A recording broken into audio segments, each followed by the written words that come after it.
Jadi pikul kuk yang kupasang, Tuhan Yesus pikul yang sebelah, dan kita pikul yang sebelah.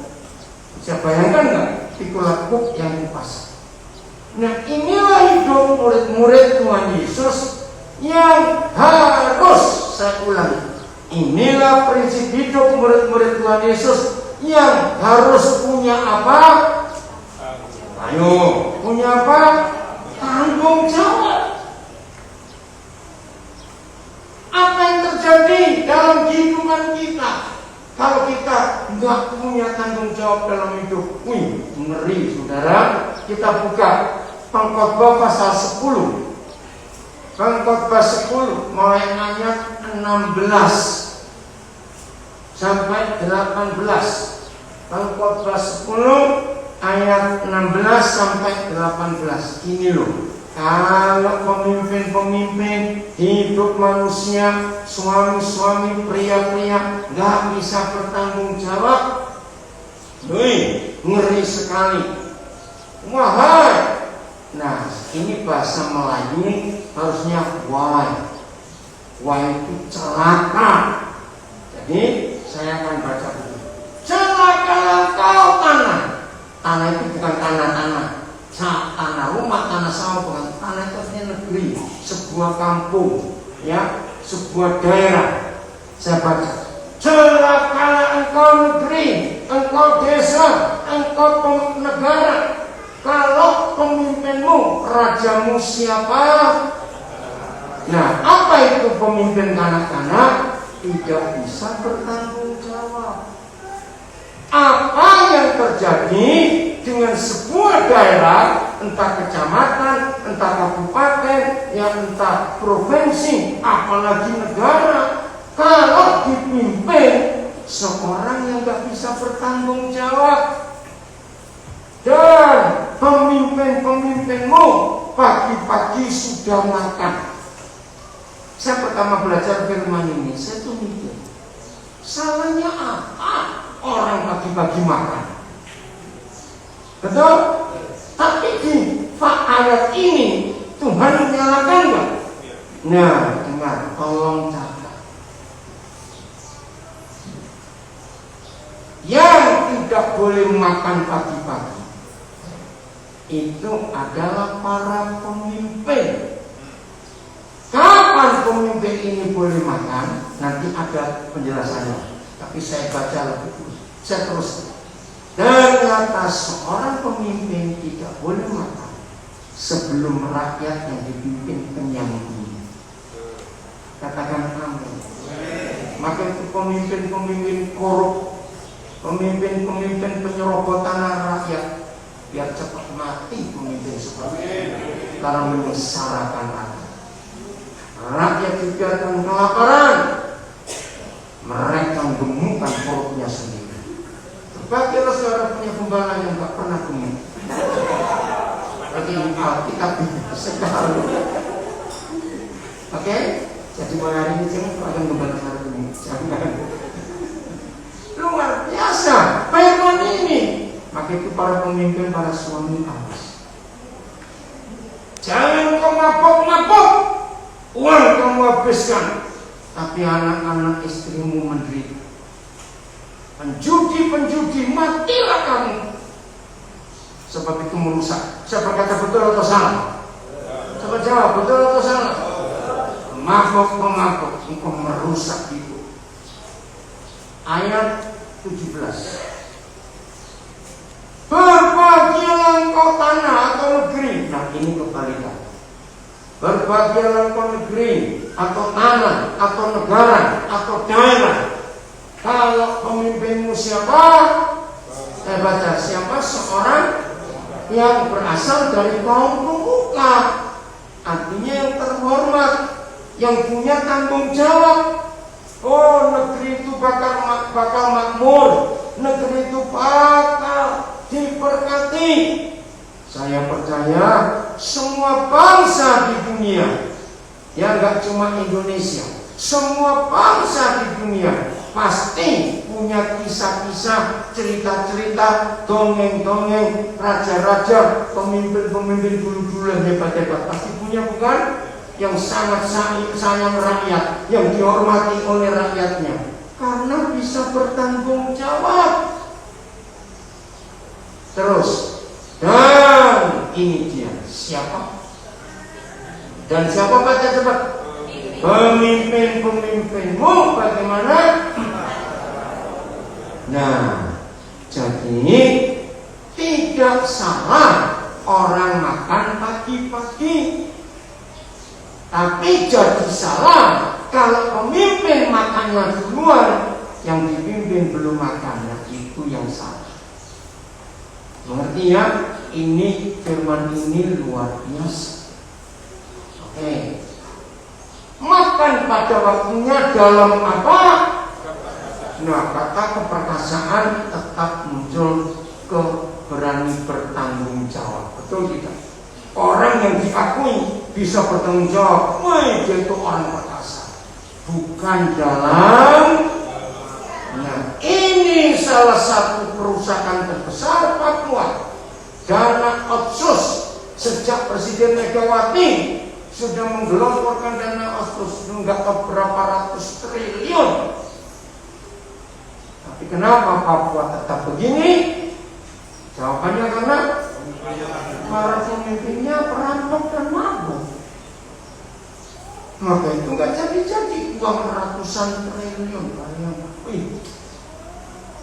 Kalau uang itu dipakai betul-betul, Bandara Nabil yang baru sudah lama jadi.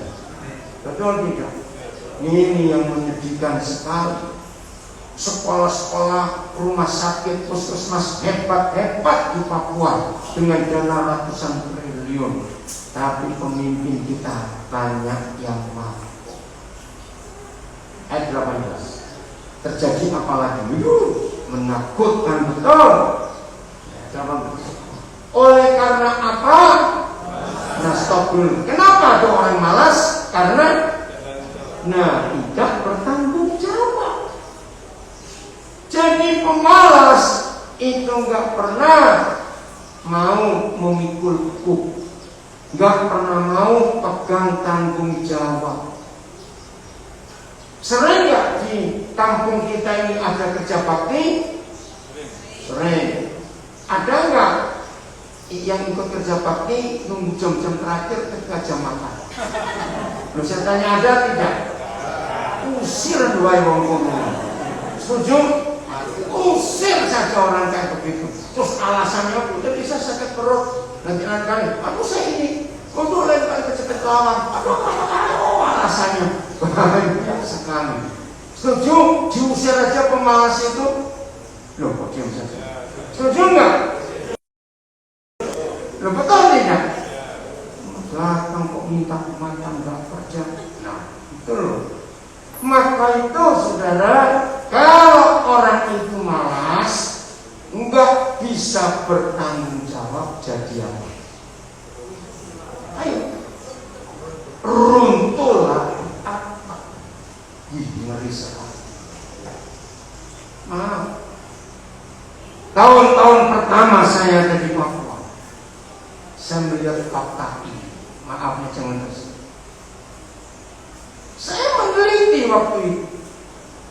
Kenapa banyak suami malas di Papua? Maaf, saya berkata betul atau salah? Salah satu penyebabnya karena adat mas kawin. Itu salah satunya. Loh, kenapa? Karena bagi anak laki di Papua, maaf, begitu adat minus kita hancur. Gara-gara adat mas kawin terjadi banyak pemerkosaan dan perzinahan. Karena pemuda-pemuda kalau nggak punya piring sekian ratus lusin, nggak punya mas kawin, nggak bisa menikah. Maaf. Terus gimana? Ya udah, terjadi pemerkosaan, perzinahan dan lain-lain. Jadi kalau suami laki-laki itu bisa bayar mas kawin dan dia menikah, maka secara psikologis muncul gini, aku udah bayar, ya kamu yang kerja. Boleh wajar nggak orang yang membayar harus mikir begitu? Nah, ini adat setan di Papua yang merusak. Karena banyak suami dan ayah malas. Coba bayangkan apa yang terjadi kalau kita tinggal di dalam sebuah rumah yang atapnya runtuh. Hujan, betul. Apalagi bukan itu yang saya tanya. Nggak aman, gelisah. Bayangkan atap runtuh. Itu karena suami-suami tidak bertanggung jawab. Nah, ini yang menjadikan anak saya Taras mana? Taras kamu duduk sebelah mana? Oh, maaf. Hari apa tetanggamu meninggal kecelakaan karena ditabrak orang mabuk? Anak gadis berapa tahun? 17 tahun. Kayak naik motor baik-baik. Umur 17 tahun ditabrak 2 orang mabuk. Meninggal. Bisa banyak gak korban meninggal karena orang mabuk? Menyedihkan sekali.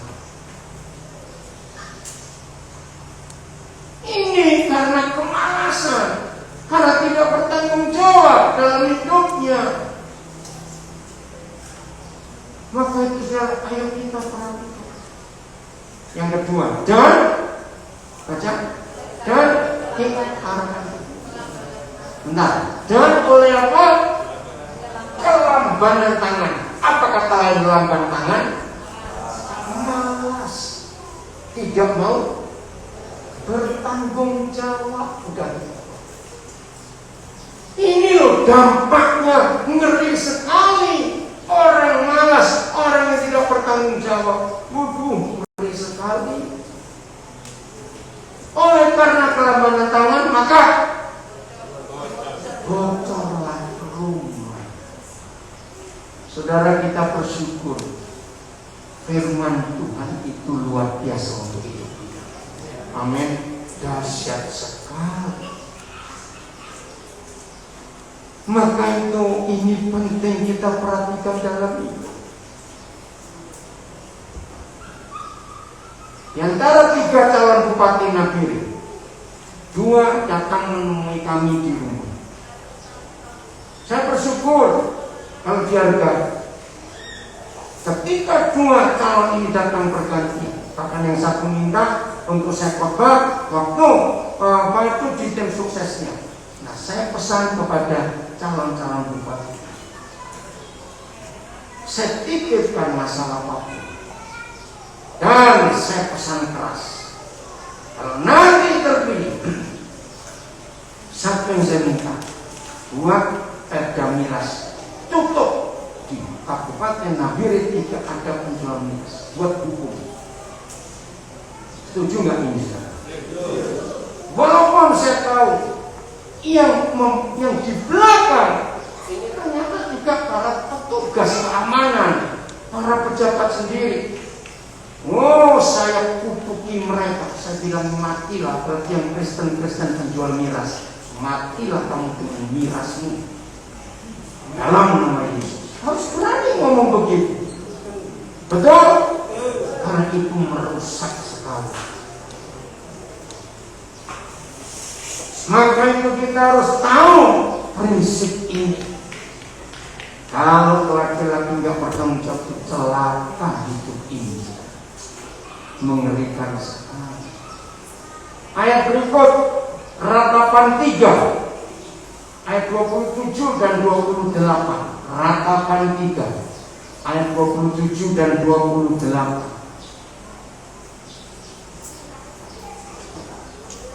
Adalah apa? Baik. Bagi siapa? Nah, laki-lakinya. Ya. Adalah baik bagi seorang pria ngapain? Nah, apa kata itu? Tanggung jawab. Adalah baik bagi seorang pria memikul tanggung jawab sejak masa mudanya. Maka itu di awal tadi saya berkata, banyak nggak mama-mama merusak karakter anak? Terus saya tanya, banyak tidak? Makanya sayang tapi salah. Sehingga dari kecil anak-anak gak diajar bertanggung jawab, apalagi laki-laki. Tolong ya anak-anak laki, semua dengar.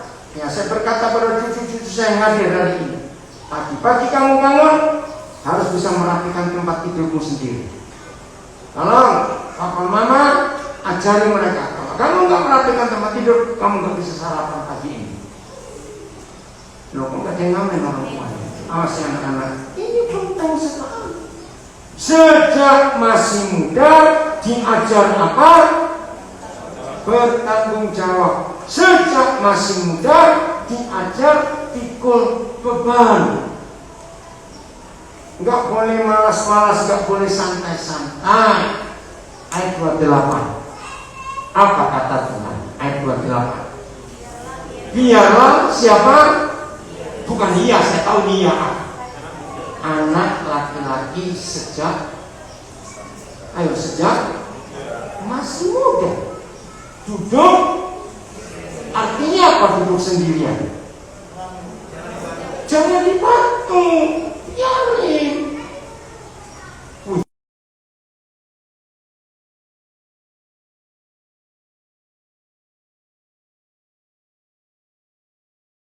Ayo, kalau apa? Tuhan, apa kata yang membebankan? Memberi tanggung jawab. Jadi sama gak dengan Matius 11:28-29? Yang berbeban berat, ayo aku beri kamu kelegaan, bebanmu aku angkat. Setelah itu pikul aku yang kupasang. Ada tanggung jawab. Jangan lupa, kalau anak-anak lagi nggak bisa tanggung jawab, berarti dia baru bisa. Masa lupa tadi? Jawab tanggung. Sebetulnya apa ya terjemahannya? Coba kembali. Jawab tanggung itu artinya apa ya? Penuh keraguan. Apalagi? Ya kalau istilah Surabaya itu Oke? Nah, nggak boleh. Sejak masih muda harus pikul tanggung jawab sendirian, nggak boleh dibantu. Nah, ini istilah saya saja. Jangan dijadikan patokan ya. Ini cuma apa itu sekedar gampang diingat. Menurut dua ayat ini, Ratapan 3, 27 dan 28, tolong jawab yang kencang. Semuanya yang keras, semuanya yang di rumah juga ikut jawab. Menurut dua ayat ini berarti anak laki itu, pemuda-pemuda itu tangannya harus kasar atau halus? Ayo jawab terus, kasar terus. Nah itu dia. Maka itu gadis-gadis saya pesan kamu, kalau ada cowok dekatin kamu dan ngajak salaman, tahan lama-lama rasanya. Tangannya kasar atau halus? Lo serius itu kan? Setuju? Wah, awas kamu malas pembahasannya. Ini firman ini luar biasa. Betul tidak? Ini cuma intermezzo. Jangan jadi patokan. Awas kamu. Terus sekarang mulai tangan sudah terlambat. Jadi kalau cowok tangannya halus, jangan-jangan dia jadi sayang.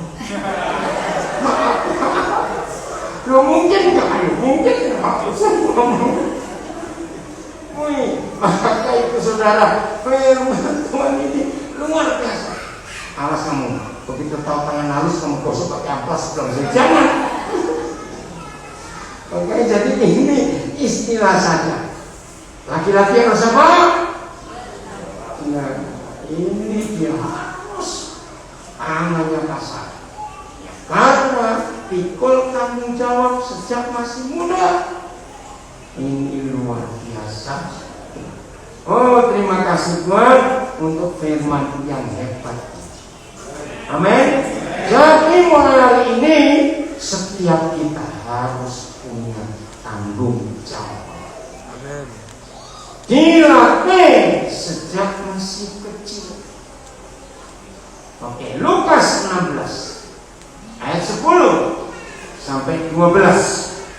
Inilah bentuk tanggung jawab yang Tuhan ajarkan kepada kita. Lukas 16 ayat 10 sampai 12. Baca sama-sama ayat 10 dulu. 1, 2, 3. Barang siapa setia dalam perkara-perkara kecil. Stop dulu. Nah, kata setia di ayat ini sama dengan bertanggung jawab. Betul? Ayo kita ganti. 1, 2, 3. Barang siapa bertanggung jawab dalam hal-hal kecil, perkara-perkara kecil, maka orang itu setianya. Maka orang itu bertanggung jawab juga dalam perkara-perkara besar. Sama. Dan barang siapa tidak bertanggung jawab dalam perkara-perkara kecil, orang itu tidak bertanggung jawab juga dalam perkara-perkara besar. Firman ini luar biasa.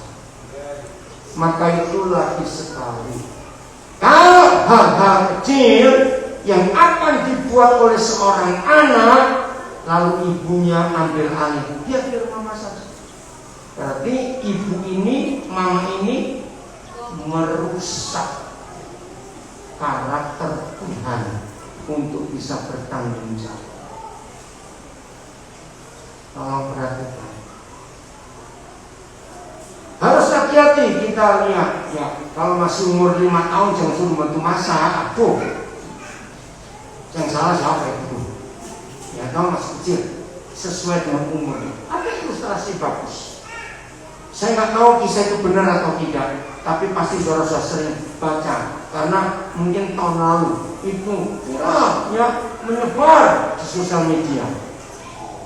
Ada seorang anak umur belasan tahun, entah karena alasan apa, tinggal dengan kakeknya. Nah, kakeknya ini disiplin. Ya, begitu keluar kamar, kakek langsung periksa lampunya sama mati belum. Dia cek cucunya ini. Kalau enggak lagi HP charger HP, chargernya dilepas. Nah, anak ini enggak suka. Dia pikir kakeknya terlalu cerewet. Kalau dia habis mandi, kakeknya pasti periksa kamar mandi. Kerannya air dimatikan. Itu diajari semuanya. Melihat barang apa yang berantakan harus dirapikan. Sudah tempat sampah, letaknya keset, ya selang air, pokoknya semuanya. Nah, tapi karena anak ini nggak ada tempat lain, ya sudah dia mengikuti saja apa yang kakeknya ajarkan, hal-hal kecil. Setelah dia lulus kuliah, dia melamar pekerjaan. Akhirnya dipanggil. Tapi begitu sampai di alamat interview, wawancara, dia bingung. Loh, kok gedung kosong lantai 3? Nah, dalam panggilan itu dia suruh naik ke lantai 3. Dia bingung loh, gedung sampai dia baca ulang salah atau tidak? Betul. Nah, begitu dia masuk ke pintu utama gedung, dia melihat tempat sampah tergeletak. Dia rapikan. Terus dia maunya cari lift untuk naik ke lantai 3. Ternyata ditulis liftnya mati. Maka dia harus jalan pakai tangga. Sampai lantai 2 dia melihat, ini nggak ada orang. Dipasangin menyala, lampu menyala. Nah, terus dia dengar, kok ada suara air, nggak ada orang. Oh, dia lihat di WC kantor itu airnya mancur, dia matikan. Naik lantai 3, dia kaget, kok kosong juga. Tapi dia lihat ada pintu yang ada tandanya, angkanya yang di surat itu. Berarti ini tempatnya. Tapi dia ragu-ragu. Begitu dia ketuk, ternyata di dalam kantor itu sudah ada berapa pimpinan-pimpinan dengan pakaian rapi, kantornya bagus sekali. Langsung dia tahu ini pemimpinnya. Enggak pakai ABC, enggak pakai wawancara, enggak usah interview, langsung berkata dengan jabatan tangan, Anda diterima untuk bergabung dengan perusahaan kami. Dia berontak, jangan bunuh. Semua surat-surat saya belum diperiksa, nggak dibaca, nggak apa. Ini kantor apa? Saudara dengar, ini ilustrasi. Saya nggak tahu ini benar atau tidak. Tapi waktu saya baca itu saya dapat berkat yang luar biasa. Yang mewawancara Anda adalah CCTV yang kami pasang dari lantai bawah. Tahu nggak CCTV? Ya, kameranya.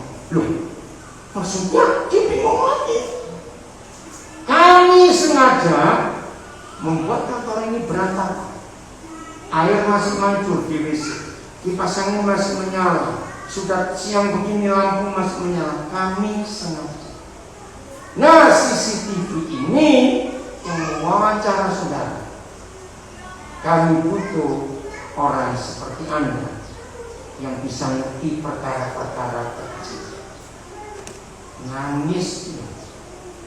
Maka kalimat yang pertama keluar dari mulutnya, kakek, terima kasih engkau cerewet kepadamu. Ngerti nggak ilustrasi? Nah, barang siapa apa? Oh, jangan setia rumah. Barang siapa apa? Bertanggung jawab dalam perkara-perkara kecil.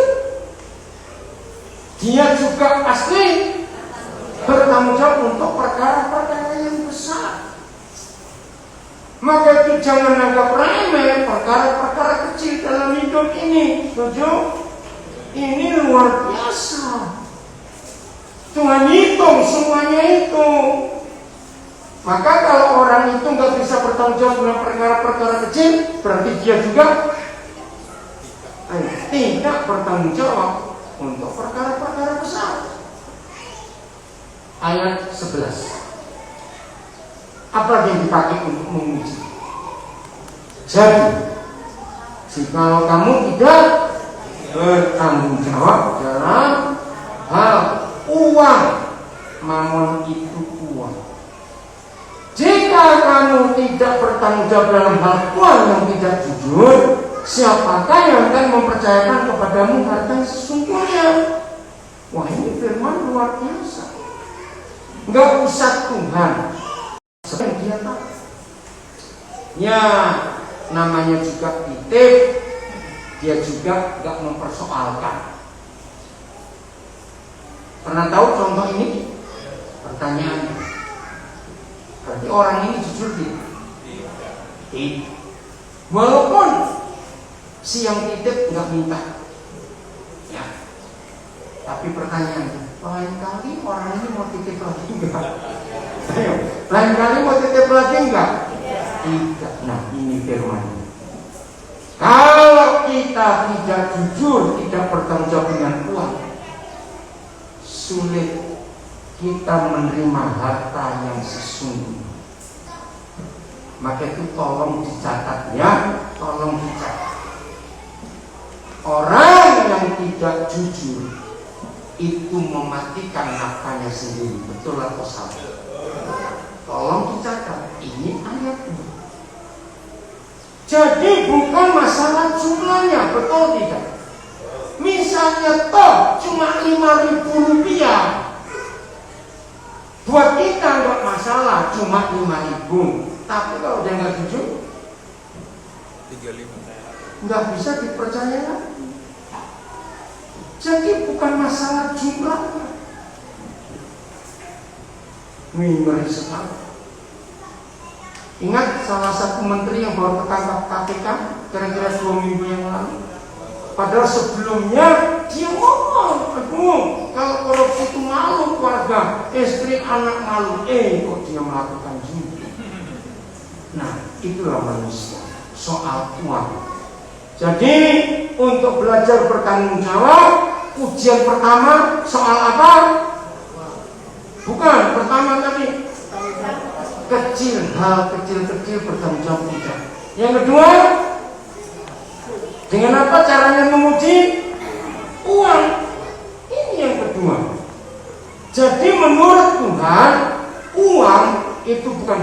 sesungguhnya. Karena ujiannya lewat Tuhan, dan kalau kita bertanggung jawab, maka Tuhan akan mempercayakan kepada kita apa? Nah, berarti atas sesungguhnya itu bukan uang. Ini luar biasa. Ayat 12. Ini soal ujian ketiga. Dan saya baca, jikalau kamu, jikalau saya, 1, 2, 3. Dan jikalau saya tidak bertanggung jawab dalam harta orang lain, terus siapakah yang akan menyerahkan hartamu sendiri kepadamu? Ini luar biasa. Ujian ketiga untuk bertanggung jawab itu dengan harta orang lain. Artinya dapat pinjaman. Coba saya tanya, siapa yang sering kehilangan pulpen? Saya tanya, siapa pernah kehilangan pulpen? Karena dipinjam. Dua-dua salah. Yang minjam kok yang terlalu, yang minjam juga lupa, tapi minjam siapa ya? Betul. Tapi sesalah-salahnya dua orang ini, yang harus disalahkan yang mana? Yang minjam. Tapi yang minjam juga saya lupa, itu pokoknya siapa ya? Loh ya atau tidak? Loh ya atau tidak? Tapi tetap yang bertanggung jawab harusnya ini ayat. Kalau kita dapat pinjaman sesuatu dari orang lain, Tuhan akan ngetes bertanggung jawab atau tidak. Maaf, biasa atau tidak biasa? Ini pertanyaan itu. Orang sewa rumah orang, pinjam rumah orang, kontrak rumah. Saya heran sampai hari ini, kenapa cenderungnya orang itu kalau mau keluar merusak dan membersih? Betul atau salah? Nah, ini loh sekarang. Orang yang tidak pernah bertanggung jawab dengan harta orang lain, catat, orang itu calon orang miskin sampai mati. Catat. Ini ayatnya. Orang yang tidak bisa bertanggung jawab dengan harta orang lain, nggak ada yang bisa mempercayakan hartanya sendiri. Serius. Ayo, kapan terakhir kali sudah pindah rumah? Rumah itu sudah tinggalkan bersih atau kotor? Tanggung jawab. Ini firman. Satu kali ada orang pinjam kita, saya melihat sendiri, lagi penjereng, selesai, tujuh mau cepet-cepet keluar, kita itu terbentur kursi. Saya teriak, aduh, hati-hati. Nah, dengar, ini jawaban umum. Gak ikut punya. Pernah dengar kalimat itu? Nah, ini calon miskin sampai mati. Catat itu baik. Karena gak pernah bertanggung jawab dengan hartanya orang lain yang dipinjam, termasuk uang. Inilah firman Tuhan itu luar biasa. Jadi lagi sekali, ada berapa ujian tanggung jawab? Satu apa? Ayo, satu, perkara kecil. Dua, uang. Tiga, harta orang lain. Luar biasa. Oh, betapa indahnya hidup kalau semua kita bisa bertanggung jawab. Amin. Kalau kita bisa bertanggung jawab dalam hal apa saja, Tuhan dipermuliakan, keluarga bahagia, hidup pasti sukses. Maka yang pernah gagal, bertobatlah hari ini. Setuju? Dan jangan ulangi lagi. Bertobat hari ini. Siapa yang pernah merusak barang orang? Kalau orangnya masih ada, saudara temui dan katakan minta maaf. Minta maaf. Di Toraja ada sebuah kisah. Orangnya sudah meninggal, saya kenal Pak. Kalau saudara ke Toraja, ada hotel yang cukup terkenal namanya Hotel Misiliana. Misiliana itu nama singkatan anak-anak. Ini keluarga Bapak Tangke Salu. Luar biasa mengasihi Tuhan. Saya kenal anak-anaknya, saya kenal cucu-cucunya. Nah, kenapa dia diberkati Tuhan? Tahun 50-an. Nah, Bapak Tangke Salu ini pensiunan angkatan udara. Ya. Tahun 50-an dia masih remaja. Dia kerja di sebuah toko orang Tionghoa di Rantepok. Tokonya laris. Nah, dia mencuri, suka ngambil uang yang orang belanja banyak, bosnya nggak ada, diambil. Itu terjadi bertahun-tahun sampai dia lulus sekolah, dia jadi auri. Nah, selama dia cukup tinggi pangkatnya, saya lupa pangkat apa. Dia bertobat jumpa Tuhan Yesus. Tahun 74, ketika Indonesia masuk dalam anggota PATA itu gabungan turis sedunia. Nah, di Toraja, di Rantepok belum ada hotel. Lalu Pemda minta Pak Tangke Salu buat hotel. Nah, rumahnya cukup luas halamannya, maka dibangunlah 4 kamar. Itu tahun 74. Dari 4 kamar itu jadi hotel besar sekarang Misilia. Nah, setelah dia diberkati, dia khotbah juga. Tahun 80-an akhir, Roh Kudus ingatkan dia, kamu pernah mencuri barang orang Tionghoa itu. Aduh, dia kaget, Roh Kudus ingatkan. Lalu dia hitung kira-kira berapa yang dia curi. Tahun 50-an diakumulasikan sampai tahun 80-an. Dan kebetulan Pak Tangke Salu punya alamat keluarga Tionghoa ini tahun 60-an awal pulang ke Tiongkok karena PP 10. Dia berangkat ke Tiongkok ke Pulau Hainan membawa sejumlah uang yang cukup besar. Saudara, dia datang untuk orang yang masih hidup. Kaget juga ini 2 orang majikan dengan karyawan yang bertemu. Oh, mereka saling tangis-tangisan cerita bagaimana Toraja semua kaget. Pemilik orang Tionghoa ini uangnya dikembalikan segitu banyak.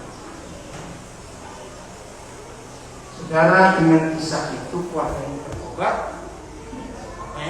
Keluarga ini bertobat.